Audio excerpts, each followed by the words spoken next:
Hi folks, welcome. Yeah, I've just, you've caught me here. I've got to trim this bowl. This is what I call, rightly or wrongly, I call it a tiered bowl. So it's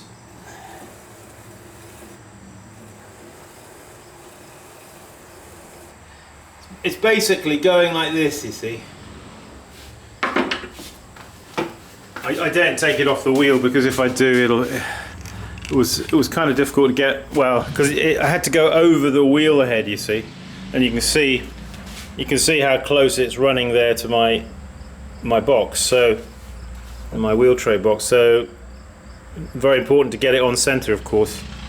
I don't know if you can see just from the sides there, it's got like a bit that juts out here and then it goes in here and then it comes out there. So what I'm doing at the minute is trying to, I sort of throw those as best I can, and then maybe if I move the camera around to here, something like that. Yeah, maybe that's a bit better. So I'm just trying to form that shape, you see. And to do that I use my trim tool, and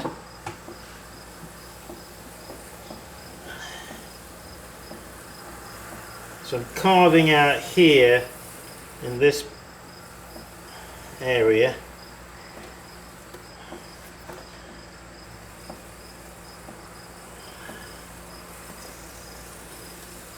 It's literally just held on the edge of my wheel head, you know.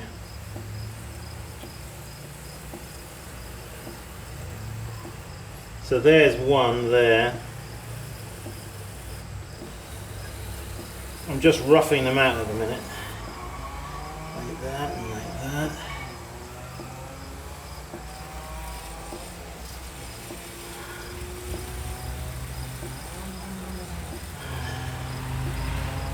Because then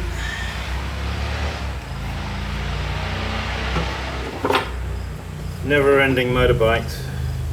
Come to Milheim. Get your ears blown. So I'm using this guy, you see, like this to. I'm really using this rib, you see, as a trim tool. If you see what I mean, I can hold it here like this, you see, and using that to get the right amount of concavity. There's a word for you, concavity, that I want, because in these areas I want it to be concave here, you see. Yeah, sometimes it's easier to get off the wheel and do it like this.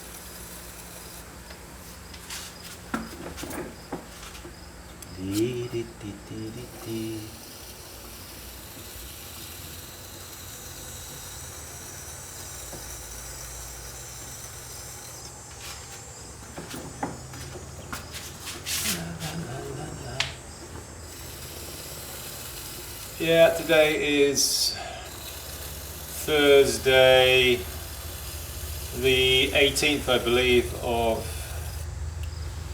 August.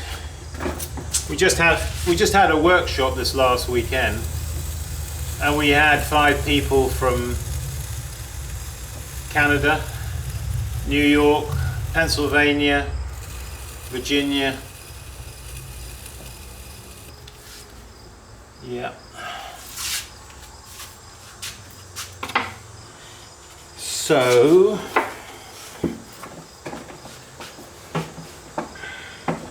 yeah, this is a form that takes a little bit of, the throwing of it is, perhaps in the next clip I'll throw one, because I'm doing this sort of like back to front, aren't I? If you know what I mean.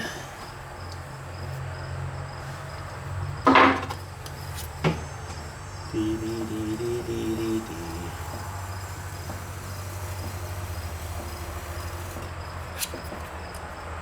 you can, you see, trim and shape like I'm doing with this rib. In order to do that, you really want to have a rib that is thin enough. I'll show you, although you might be able to, you see this guy is like kind of thick, isn't it? Compared to this, you see the difference in thickness. Well, this one that's thin, you see, you're going to be able to trim form. I guess we could call that word, couldn't we? We could invent a word, trim form. Trim form, trim and form at the same time.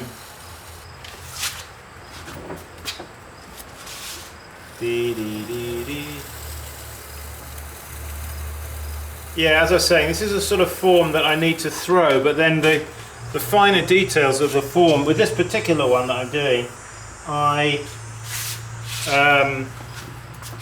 need to spend a bit of time like this afterwards, honing the shape, if you know what I mean, till I'm satisfied.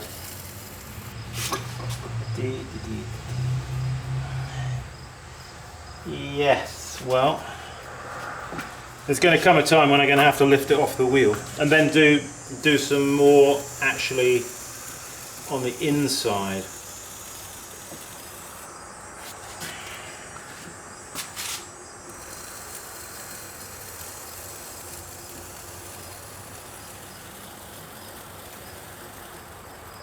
Need to establish the width there of the foot as well, so that the form, so it's all in harmony, if you know what I mean. Yeah, you can begin to see here these. Let me take this off the tripod a sec, just to give you an idea. You can see the form there. It looks like a cone at the moment, doesn't it? So let me just carve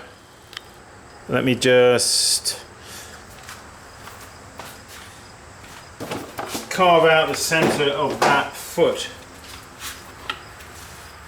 I don't think it needs to go much narrower than that, otherwise it will.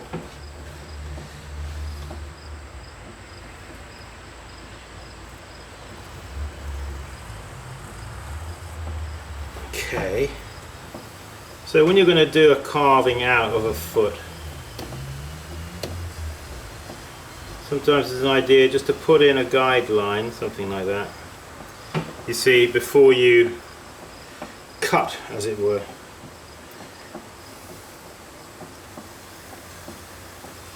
Just to give you a boundary.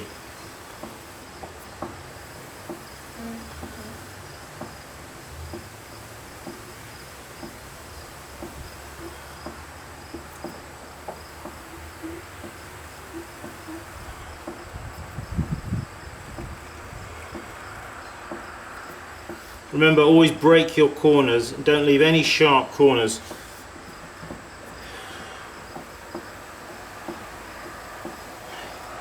Don't like sharp corners at all.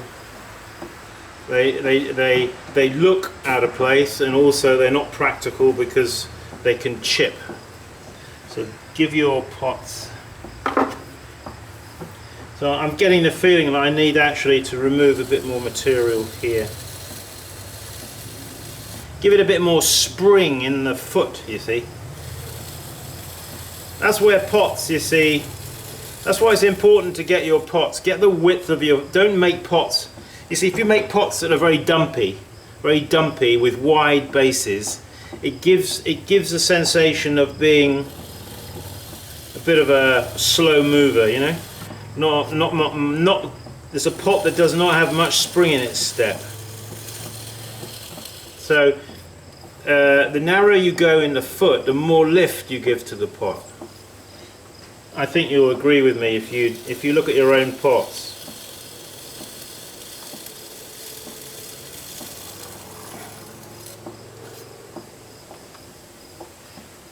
It's important, you see. You know, look at your pot, look at your work, and you need to know how to make corrections to it as you go, in order to achieve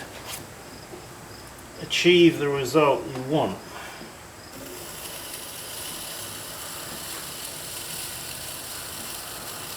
Now, I don't like pots that look a bit fat in the feet, you know, dumpy pots.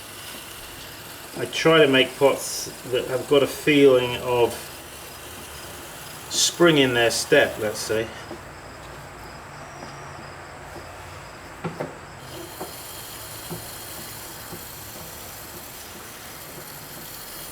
You see, that's what it's all about, isn't it? It's get the form right first before you start throwing glaze at it and slips and all the rest of it.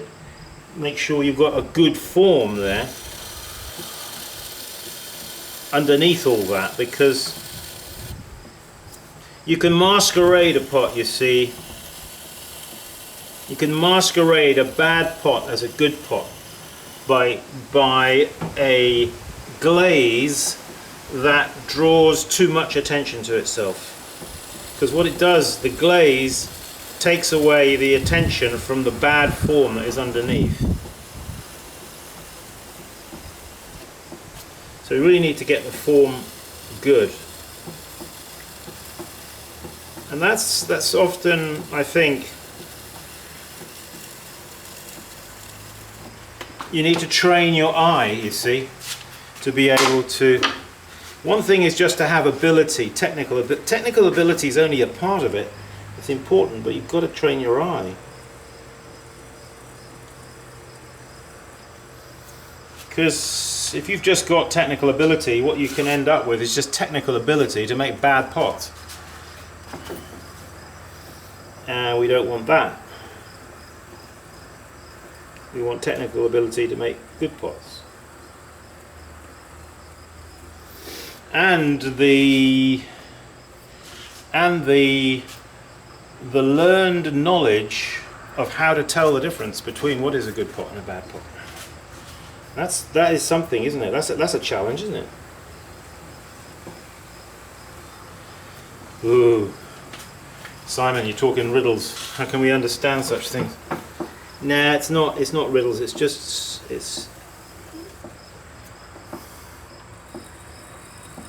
what I think anyway. You don't need to pay any attention. It's just what I think. So, you see, there's a lot of bad pots out there. Like in all forms of art, you see, there's good art and bad art, isn't there? I mean, you know what? When I used to work for Westland Helicopters, you know, I was a turret lathe setter operator. But when I used to work for them, I had to make whatever I was making and then take it up to get it inspected. And if it failed the inspection, they would tell me to go back and remake it again until I got it to within the tolerances. So it was good, you see. Well, that's one of the problems with art as we know it, is that, you see, everything is relative. It's very difficult to establish or see where there are boundaries between what are good pots and what are bad pots. And how do we tell the difference between the two? You see, well, perhaps some people might think, well, we don't need to bother, you know, it's just art, so whatever. I mean, I think there must be such a thing as a good pot and a bad pot, and there must be certain qualities about a pot that make it good and certain qualities about a pot that make it bad, or any kind of artwork for that matter.